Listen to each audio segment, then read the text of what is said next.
What's good, YouTube? Dave Cuts here, back at you with another video, and today I am in Walmart picking up some food for my dog.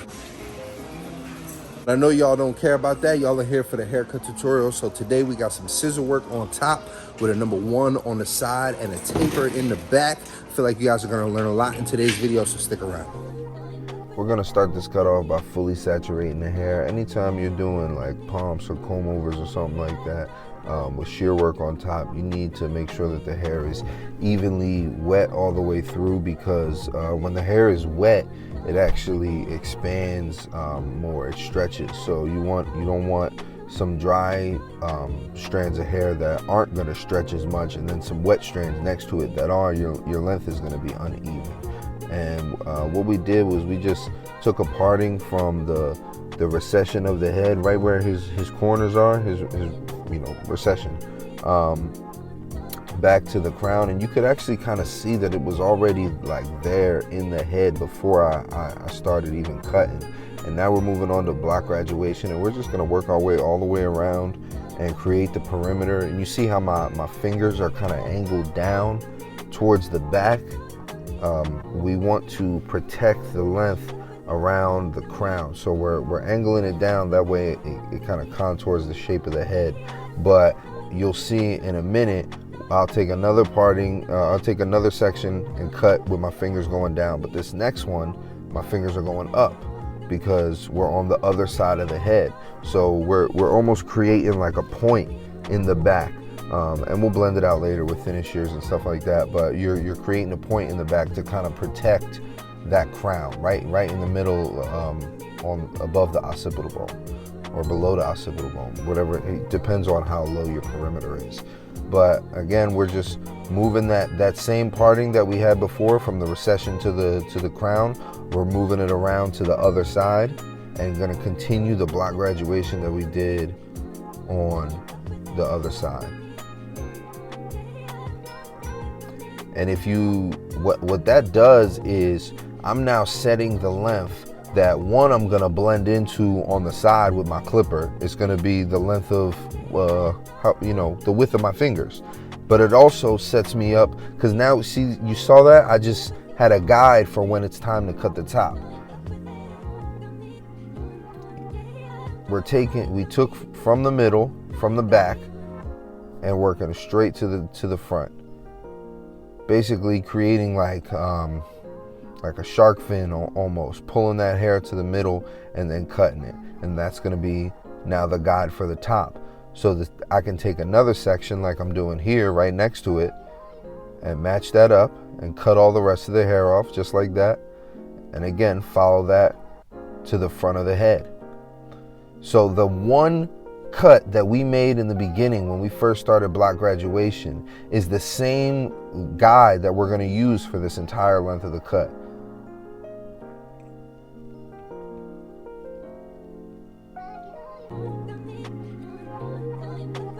I'm just pulling, that's probably the last section on that side. Yeah. Now I'm moving over to the other side of the head, being careful not to mess with the kind of parting we already made, because he does kind of wear his hair in a little bit of a side part. You'll see that at the end. But we're following that guide all the way up to the front. And now cross-checking. We had vertical partings all the way to the front. Now it's horizontal partings all the way to the back, to make sure that everything's even. I'm just knocking that bit of a corner off right there.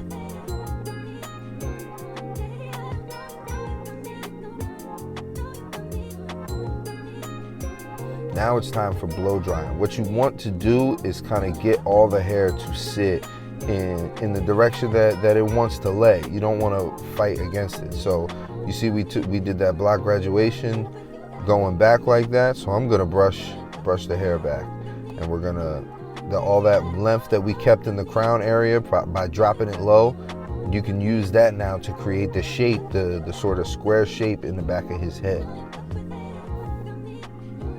Look at that. See how that's flowing nicely? See how the shape is there from the front of the head? It's not dipping too low to where the hair doesn't want to reach over. It's all sitting really, really nice, I feel like. You guys tell me in the comment section, what do you think so far? Is this sitting nice? We haven't even started the clipper work on the side, but I feel like the top, this is pretty nice. And you see, that's the perimeter that we just created right there with my comb, and my clipper work is gonna blend right into that. Look, do whatever you want on top, and then I can blend right into it with the clipper. By setting that perimeter first, you set yourself up to do the top and to blend right into it with the fade.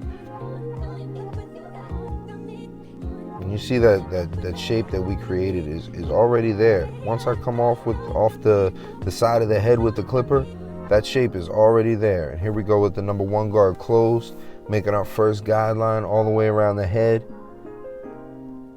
What you want to do is make sure that whole area is clean before you move on to your next section. So make sure it's all even, make sure it's all clean. And from here, we're going to be working down to the number 1 guard. So this is, I believe, the 2 open, and then I'll close it up. Then it'll be the 1.5 guard, and then the 1 guard. And we're literally just going down, following the steps. Every time I switch to a new guard, I'm a little, or I adjust the lever, I'm a little bit lower on the head than where I was before. You see how that 1.5 guard I got on there right now is not as high as what I was with the 2, and the same thing now with the 1 guard open. I'm a lot lower on his head in order to create that transition, because I felt like, you know, it was just easier to fade down that way. Here we go on the other side. This other side was no joke, man. You'll see right like behind the ear, the bone on the side of his head sticks out and kind of makes it like a light spot. So I spent like a lot of time on this side of the head with thinning shears at the end, trying to blend it in. See like right there, see how it kind of goes up and then gets dark in the back, even though I'm still right there with the 1.5. You see that light spot it made? So I spend a lot of time on the other side of the head, or on this side of the head, trying to blend that out and trying to get that together.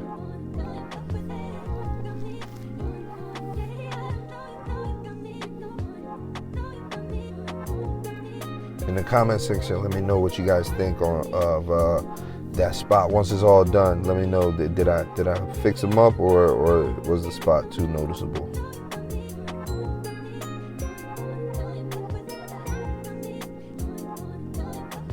And you see we're using the same steps as we did on one side, as we did on the other side, same steps we do in the back. The 2 open, close it up. The 1.5 guard about a little bit open. The 1 guard open down to closed, which is the guard we started with when we made our first guideline. And here I'm just tapering out the back. I like to suggest tapers in the back to almost all my clients, just because like when it's rounded off or square, all the hairs below it like grow back in a day. Now you still got this round hairline, but now you got all these hairs below it growing. I would rather it just be tapered and everything blend in, and it kind of adds a little bit more like pop to the haircut. It's like, oh shoot, you got some clean taper in the back, you know? So, dang, man. Yeah, that spot, yo.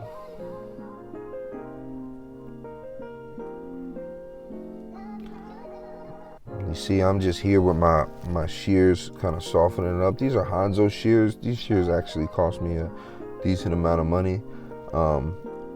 But you don't have to get shears that are like super expensive. You can go, you can get like $100 shears, $200 shears, and you'll be all right. Get them sharpened, find like a shear guy, you know what I mean? Somebody you can send them to, or maybe somebody comes to the shop. We have somebody that comes to the shop. Here's my thinnest shear. That's really what I need. I need a new thinnest shear. These are the shark fin ones that they gave me in school, but they're so small. Like, I feel like if I had a bigger one, I could really, I could do some damage.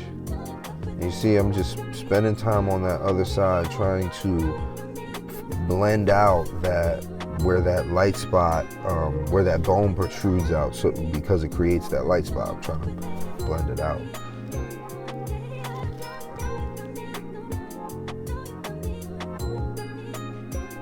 Right here, we're just lining up the back of his neck, trying not to make him red or anything like that.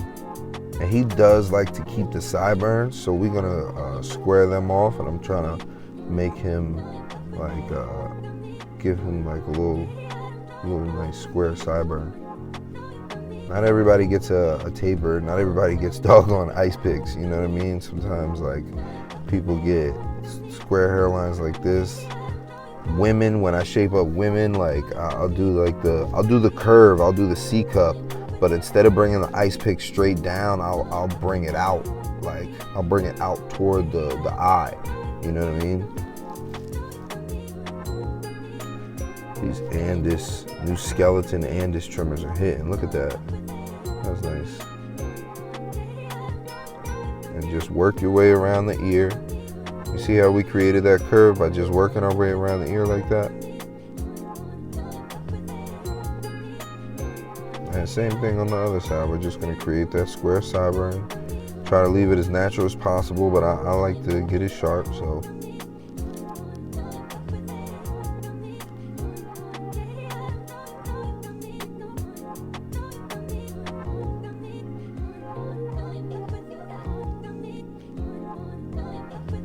Right here we have the Andis foil, not the Andis, I'm sorry, the Babyliss foil shaver. Just getting all that stubble away, you know, at the bottom of his neck, on the side right there, just cleaning him up.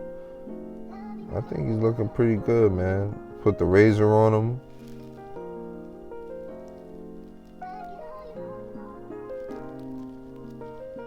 And then we're gonna go back to the thinnest shear, man, because that spot was bothering me. Even on this side was a little bit dark, so I wanted to clean that up. Yeah, and now we put some, I believe it was the paste we put in his hair. I can't even remember the name of the brand right now, but we put the paste in his hair, and we're just working it all the way through. I don't want it to just be caked on top. And you see how I started in the back? Start it in the back and work it through the hair. Don't start in the front and just slap it on there. It'll be too much. Now we got it all through the hair, and we're just working it through with this comb, this pompadour comb. You see the texture that it brings out? And right here, I'm just showing my client, like, you can wear it together if you wanted to, or you could wear it separate, you know, with the side part in there. When you cut the hair right on top, when you give it that square shape, when you start with that foundation around the ridge with the block graduation like we did, you set yourself up for versatility in your haircuts and how you can style your hair and the things you can do. So here's the before, man. My dude came in looking rough, but we got him together, yo. Check out the after. Woo-hoo. I feel like that spot was tough, but that we ended up getting it together. This is a nice haircut, man. Nice gentleman's haircut, kind of a business look. Yeah. All right, look at the shape. If you guys enjoyed the video, like, comment, share, man. Peace.